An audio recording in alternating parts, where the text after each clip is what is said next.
सुनो बेटे, मैं तुमसे कुछ कहना चाहता हूँ। तुम गहरी नींद में सो रहे हो। तुम्हारा नन्हा सा हाथ तुम्हारे नाजुक गाल के नीचे दबा है और तुम्हारे पसीना पसीना ललाट पर घुंघराले बाल बिखरे हुए हैं। मैं तुम्हारे कमरे में चुपके से दाखिल हुआ हूँ, अकेला।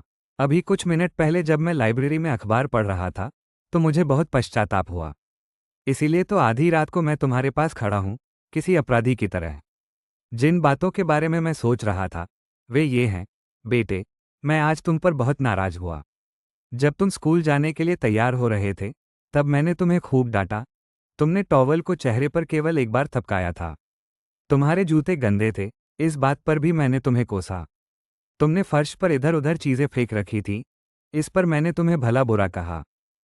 नाश्ता करते वक्त भी मैं तुम्हारी एक के बाद एक गलतियां निकालता रहा। तुमने डाइनिंग टेबल पर खाना बिखरा दिया था। खाते समय तुम्हारे मुंह से चपड़ चपड़ की आवाज आ रही थी। मेज पर तुमने कोहनियां भी टिका रखी थी। तुमने ब्रेड पर बहुत सारा मक्खन भी चुपड़ लिया था।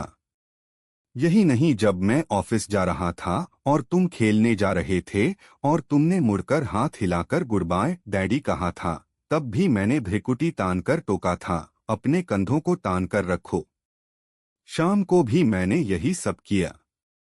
ऑफिस से लौटकर मैंने देखा कि तुम दोस्तों के साथ मिट्टी में घुटने टेके कंचे खेल रहे थे। तुम्हारे कपड़े गंदे थे, तुम्हारे मोजों में छेद हो गए थे। मैं तुम्हें पकड़कर ले गया और तुम्हारे दोस्तों के सामने तुम्हें अपमानित किया। मोजे महंगे हैं, जब तुम्हें खरीदने पड़ेंगे तब तुम इनका ज्यादा ध्यान रखोगे। जरा सोचो तो सही, एक पिता अपने बेटे का इससे ज्यादा दिल किस तरह दुखा सकता है। क्या तुम्हें याद है जब मैं लाइब्रेरी में पढ़ रहा था तब तुम रात को मेरे कमरे में आए थे, किसी सहमे हुए हिरण के बच्चे की तरह। तुम्हारी आंखें बता रही थीं कि तुम्हें कितनी चोट पहुंची है। और मैंने अखबार के ऊपर से देखते हुए पढ़ने में बाधा डालने के लिए तुम्हें झिड़क दिया था, कभी तो चैन से रहने दिया करो। अब क्या बात है, और तुम दरवाजे पर ही ठिठक गए थे। तुमने कुछ नहीं कहा। तुम बस भागकर आए, मेरे गले में बाहें डालकर मुझे चुमा और गुड नाइट करके चले गए। तुम्हारी नन्ही बाहों की जकड़न बता रही थी कि तुम्हारे दिल में ईश्वर ने प्रेम का ऐसा फूल खिलाया था जो इतनी उपेक्षा के बाद भी नहीं मुरझाया। और फिर तुम सीढ़ियों पर खटखट करके चढ़ गए। तो बेटे, इस घटना के कुछ ही देर बाद मेरे हाथों से अखबार फिसल गया और मुझे बहुत आत्मग्लानि हुई। यह आदत मेरे साथ क्या कर गई।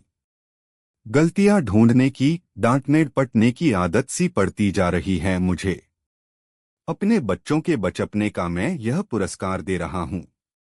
ऐसा नहीं है बेटे कि मैं तुम्हें प्यार नहीं करता, पर मैं एक बच्चे से जरूरत से ज्यादा उम्मीदें लगा बैठा था।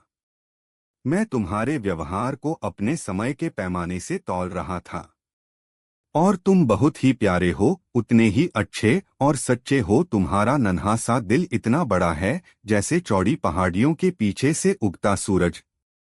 तुम्हारा बड़प्पन इसी बात से साबित होता है कि दिन भर डांटते रहने वाले पापा को भी तुम रात को गुड नाइट किस देने आए। आज की रात और कुछ भी महत्वपूर्ण नहीं है बेटे। मैं अंधेरे में तुम्हारे सिरहाने आया हूँ और मैं यहाँ घुटने टिकाए बैठा हूँ, शर्मिंदा।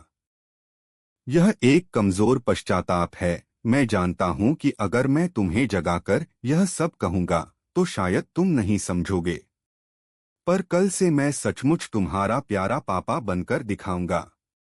मैं तुम्हारे साथ खेलूंगा, तुम्हारी मजेदार बातें मन लगाकर सुनूंगा, तुम्हारे साथ खुलकर हंसूंगा और तुम्हारी तकलीफों को बांटूंगा।